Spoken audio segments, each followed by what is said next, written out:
സൈമ, എനിക്കിനി വീട്ടിൽ നിൽക്കാൻ പറ്റത്തില്ല. ഞാൻ കൂടെ വരാം. അത് വേണോ?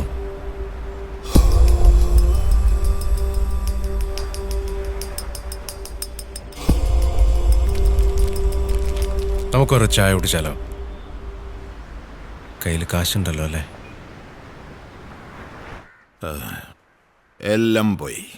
The sea, the ship, all gone. നിങ്ങൾ അവൾക്കൊരു സ്വസ്ഥതയും കൊടുത്തിട്ടില്ല, അതുകൊണ്ട് അവൾ ഇറങ്ങി പോയത്. അപ്പൊ നീയോ?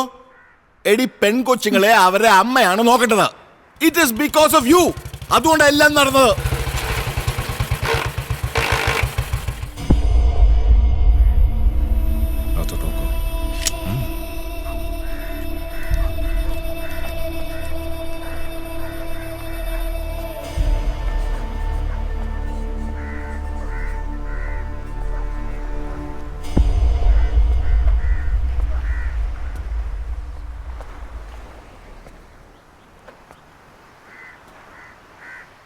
സാറേ, എൻ്റെ വീട്ടിൽ സെക്യൂരിറ്റിക്കാരനൊന്നുമില്ല. എൻ്റെ അപ്പനൊരു സാധാ പോലീസുകാരന്. എല്ലാം അറിഞ്ഞുകൊണ്ട് തന്നെ ദീപ എൻ്റെ കൂടെ ഇറങ്ങി വന്നത്. ഒരു പെണ്ണിറങ്ങിപ്പോയ ആ വീട്ടിലുള്ളവരുടെ വിഷമം എനിക്ക് മനസ്സിലാവും. കാരണം ഇതേപോലെ ഒരെണ്ണം എൻ്റെയും വീട്ടിലുണ്ട്. ഒരു ജോലിയൊക്കെ മേടിച്ചിട്ട് ഞാൻ എൻ്റെ അപ്പനെ ഇങ്ങോട്ട് പറഞ്ഞു വിടാം. അപ്പം സാർ ആലോചിച്ചിട്ട് ചെയ്താൽ മതി. പിന്നെ സാറേ, ഒരു മിനിറ്റ്.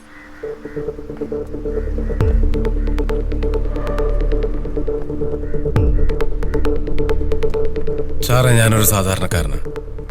അതുകൊണ്ട് ഇതൊരു വാണിംഗ് ആയി എടുക്കൊന്നും വേണ്ട. സീരിയസ് ആയിട്ട് എടുത്താൽ മതി. എങ്ങാനും സാർ ഇടിപിടിയുന്ന അവളെ വേറെ ആരെ കൊണ്ടേലും കെട്ടിക്കാൻ നോക്കിയാൽ ഉറപ്പായിട്ടും ഞാൻ അവളെ ഒന്ന് പൊക്കിക്കൊണ്ടുപോകും. അപ്പൊ സാറൊന്ന് ആലോചിക്കും. പോട്ടെ സാർ.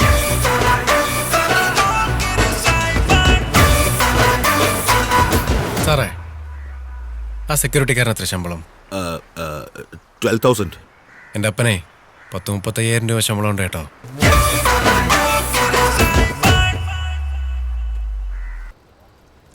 ഇതുപോലൊരു പൊട്ടനെ ഞാൻ ഈ ലോകത്ത് കണ്ടിട്ടില്ല.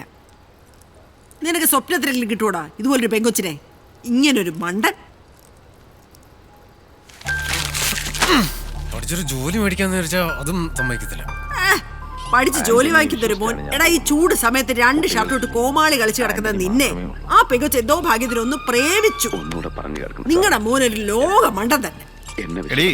അവൻ മണ്ടനൊന്നുമല്ല, ഞാനാ മണ്ടൻ. നിന്നെ വിളിച്ചിറക്കി കൊണ്ട് വന്നതാ ഞാൻ ചെയ്തത് ഏറ്റവും വലിയ മണ്ടത്തരം. അത് ശരിയാ. ഏത് ശരി? നീ എന്ത് കേൾക്കാൻ എവിടെ വന്നിരിക്കുന്നത്? കേറിപ്പൊടിയാത്ത. അല്ല, ഞാൻ ഇപ്പൊ എന്ത് ചെയ്തിട്ടാ? നീ ഒന്നും ചെയ്യണ്ട. ആദ്യം പടിയടി പോ. എന്ത് കഷ്ടം ഇത്. ആ പെണ്ണ് രക്ഷപ്പെട്ട്. ഇവർക്കൊരു സീരിയൽ അഭിനയിക്കും. അതേടി, ഞാൻ ഇനി സീരിയലിൽ കൂടെ അഭിനയിക്കാൻ പോവാ. ജയിലിൽ നിന്ന് ഇറങ്ങുമ്പോ ജീവിക്കാൻ ഒട്ടും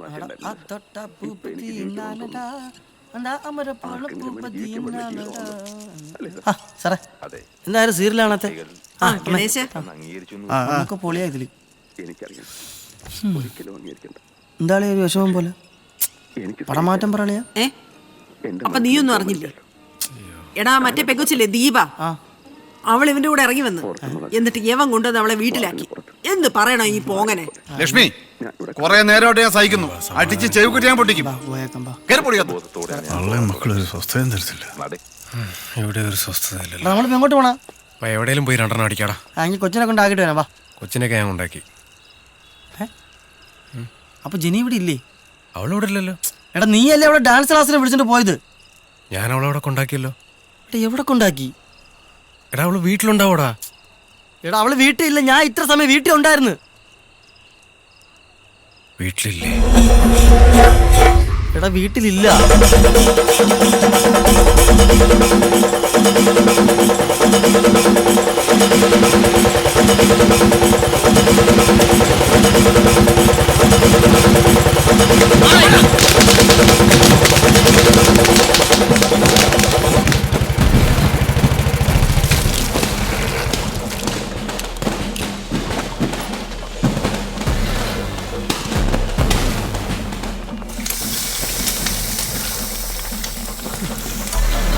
സൈമ, എന്താ പെങ്കുച്ചിനെ കൊണ്ടുവന്നാക്കിയോ?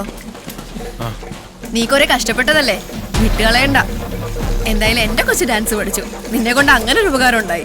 അല്ല, നിങ്ങൾ എന്തേ തപ്പുന്നേ? ഏ, ജെനി എവിടെ? ജെന്നി വീട്ടിലുണ്ട്. എടാ നീ ഒന്ന് വന്നേ. എന്തൊക്കെ വട്ടാ കാണേണ്ടത്. എടാ സൈമ, എടാ കൊച്ചെന്തിയടാ? എടാ നീ ഇത് എവിടെ കൊണ്ടുവിട്ടെന്നാ പറയണേ? കൊച്ചിവിടെ എവിടെയെങ്കിലും ഉണ്ടാവടാ. ഞാൻ നോക്കട്ടെ.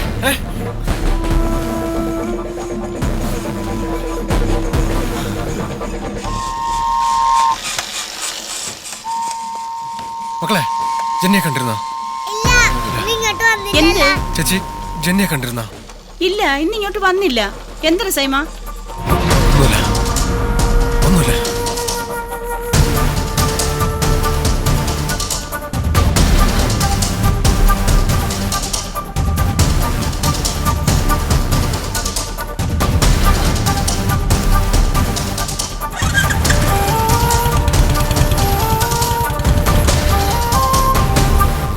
ഹലോ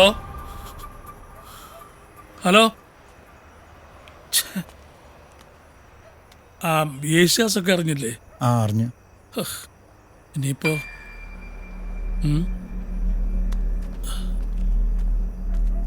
എടാ, നീ ആ കൊച്ചിനെ എവിടെ കൊണ്ട് വിട്ടെന്നാ പറയുന്നേ? കൊച്ചു കുഞ്ഞല്ലേ അവള്. നീ എവിടെങ്കിലും ഇറക്കി വിട്ടിട്ട് പോയി എന്ന് പറഞ്ഞാൽ അതും ഈ കാലത്ത് നിനക്ക് അവളെ വീട്ടിൽ കൊണ്ടാക്കിയിട്ട് പോയാൽ എന്തായിരുന്നു കുഴപ്പം? ഞാൻ കൊണ്ടുവിട്ടാ സാറേ. ആ, ഇനി വിഷമിച്ചിട്ടെന്തിനാ? കൊച്ചിനെ കണ്ടുപിടിക്കാനുള്ള വഴി നോക്കണം. സാറേ, നമുക്ക് ആ CA സാറിനെ ഒന്ന് വിളിച്ചാലോ? അയ്യോ, ഞാൻ വിളിച്ചതാ അയാളുടെ ഭാര്യയുടെ അപ്പം മരിച്ചു പോയെന്ന്. അല്ല, ജെനിയുടെ ഫോട്ടോ വല്ലതും കയ്യിലുണ്ട്? എന്ന് നമ്മുടെ ഫാൻസ് പിള്ളേർക്ക് അതൊന്ന് ഷെയർ ചെയ്യേ.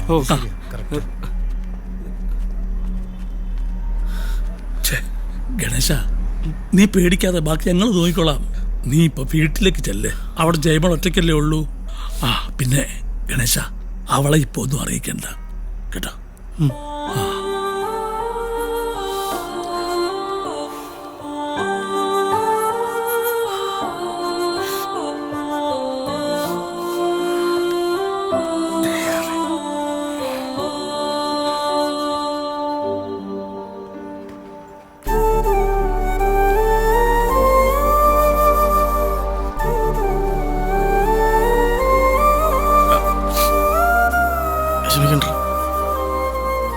അവൾക്കൊന്നും സംഭവിക്കില്ല. അവൾക്കൊന്നും സംഭവിക്കില്ല.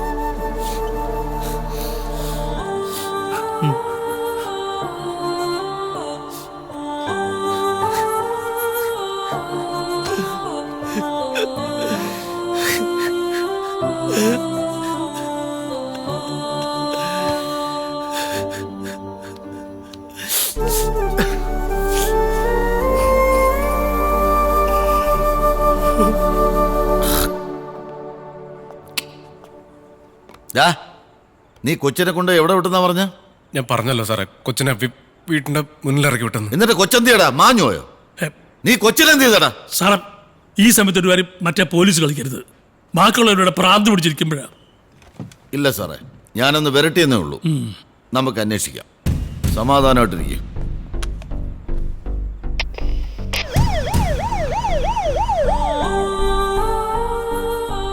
സാറേ, എന്താ പറഞ്ഞ സാറേ? അയാള് വെറുതെ ഒരു കാര്യമില്ലാതെ നമ്മുടെ പിള്ളേരും കട്ടക്കുന്നുണ്ട് സാറേ. ഉണ്ട്.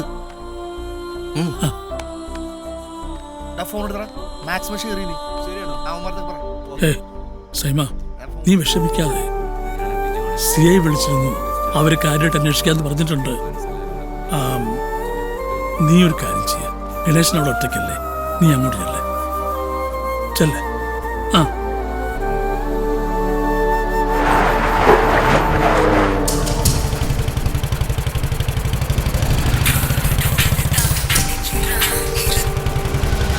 ഹലോ ഹലോ,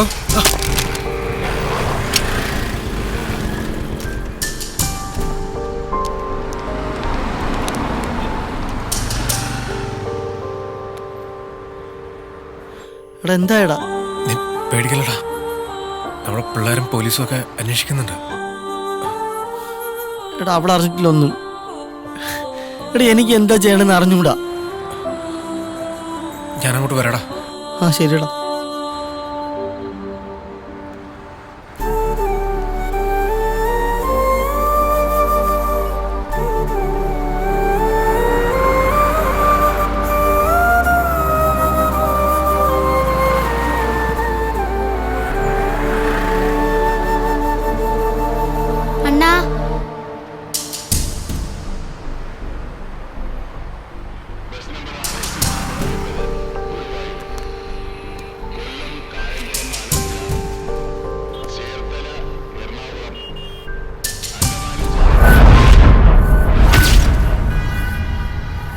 ഈ കുഞ്ഞിനെ എവിടുന്ന കിട്ടിയേ?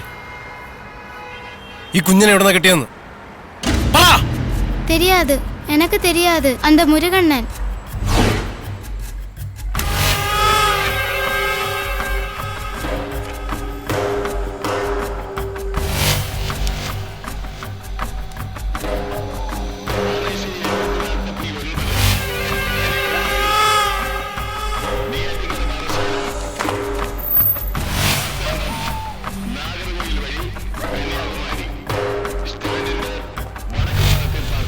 ആ കൊച്ചിനെ എവിടുന്ന് കിട്ടിയടാ?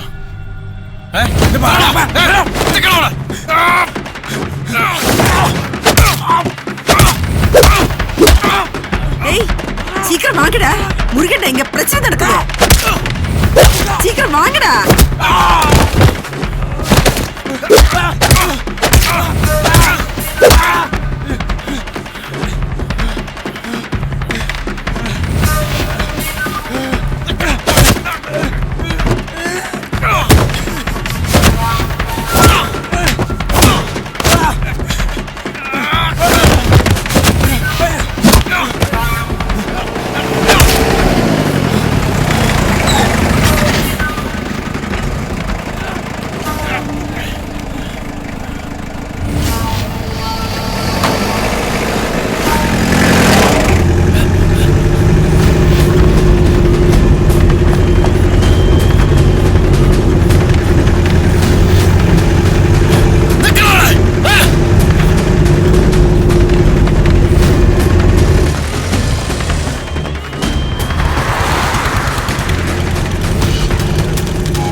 ഹലോ ഹലോ സാറേ. ആ സാറേ ടെൻഷൻ വേണ്ട കേട്ടോ. ഇല്ല ഞാനെല്ലാം വിളിച്ച് പറഞ്ഞിട്ടുണ്ട്. അങ്ങനെ തപ്പുന്നുണ്ട് ടൗൺ മൊത്തം കേട്ടോ. അപ്പോൾ സൈമനില്ലേ അവിടെ? സൈമൻ ഉണ്ട്. ഇപ്പൊ കൊടുക്കാം. സൈമൻ സി എ സാറാ. ഹലോ സൈമനില്ല, ഞാൻ വേണ്ട വിധത്തിൽ ചെയ്തിട്ടുണ്ട് കേട്ടോ. നീ പേടിക്കേണ്ട ടെൻഷൻ ഒന്നും വേണ്ട. ഗണേശില്ലേ അവിടെ? അവൻ വീട്ടിലുണ്ട്. ആ നീ ടെൻഷൻ വേണ്ട. ഞാനൊരു 4 മണിക്കൂറിൽ അങ്ങോട്ട് എത്താം കേട്ടോ. ശരി സാർ. എന്താ പറഞ്ഞേ? സാറ് ഇങ്ങോട്ട് വരാന്ന്. ഈ പിള്ളേരെ മിസ്സാകുന്നത് ഒരു സാധാരണ സംഭവമാണ്. കഴിഞ്ഞ 5 വർഷത്തിനുള്ളിൽ കേരളത്തിൽ നിന്ന് മാത്രം 6000 പിള്ളേരാണ് മിസ്സായത്. തിരുവനന്തപുരത്തുനിന്ന് മാത്രം 1500. ചില കേസുകൾ ഈ നാടോടികളുടെ ഇടയിൽ നിന്ന് പിടിച്ചിട്ടുണ്ട്. ബാക്കിയൊന്നിനും തെളിവില്ല. ചാനലുകാരെ സംബന്ധിച്ചിടത്തോളം ഇതൊരു ദിവസത്തെ വാർത്ത, പിറ്റേ ദിവസം മറന്നു. നമ്മുടെ കുഞ്ഞിന് ഈശ്വര അങ്ങനെയൊന്നും സംഭവിക്കാതിരിക്കട്ടെ.